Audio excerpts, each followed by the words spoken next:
ఒక ఊర్లో ఒక రైతు కుటుంబం ఉండేది. ఆ రైతు ఒకరోజు తన కొడుకును వెంటబెట్టుకుని సంతకెళ్తూ తన దగ్గరున్న గాడిదను కూడా వాళ్ళతో పాటు తీసుకుని వెళ్తున్నాడు. అలా వెళ్తున్న వాళ్ళను దారిలో ఒక వ్యక్తి చూసి, అదేంటి మీ దగ్గర గాడిదను పెట్టుకుని మీరు నడుచుకుని వెళ్తున్నారు అంటాడు. దాంతో ఆ రైతు తన కొడుకుని గాడిద మీద కూర్చోబెట్టి తన పక్కన నడుస్తూ ఉంటాడు. కొంత దూరం వెళ్ళాక మరొకతను, చూడండి చూడండి ఆ అబ్బాయికి ఎంత బద్ధకమో నడవడానికి, తండ్రి నడుస్తూ ఉంటే వాడు మాత్రం గాడిద మీద కూర్చొని ఉన్నాడు అంటాడు. దాంతో ఆ రైతు కొడుకుని గాడిద మీద నుంచి దించి తను కూర్చుంటాడు.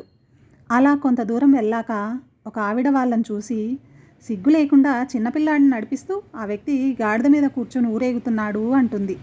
వాళ్ళిద్దరికీ ఏం చేయాలో అర్థం కాక ఇద్దరూ గాడిద మీద కూర్చుంటారు. ఇది చూసిన ఇంకో వ్యక్తి, మీకు బుద్ధి లేదా, పాపం ఆ గాడిద మీ బరువును మోయలేక ఎలా నడుస్తుందో చూడండి అన్నాడు.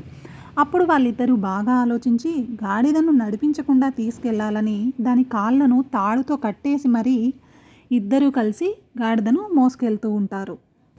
దారిలో వీళ్ళని చూసిన వాళ్ళందరూ ఒకరి ముఖాలొకరు చూసుకుని నవ్వుకుంటూ ఉంటారు.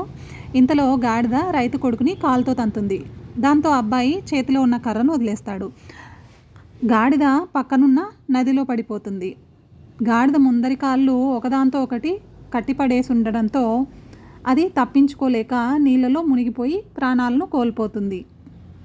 వాళ్ళిద్దరూ బాధపడుతూ ఉంటే వాళ్ళను ముందు నుంచి గమనిస్తున్న ఒకతను వాళ్ళ దగ్గరికి వచ్చి, నిర్ణయాలు మనకు మనం సొంతంగా ఆలోచించి తీసుకోవాలి, ఎవరేది చెప్తే అది గుడ్డిగా చేసుకుంటూ వెళ్తే ఇలాగే నష్టపోతారు, ఇంకా నయం మీకేం కాలేదు సంతోషం అని అంటాడు.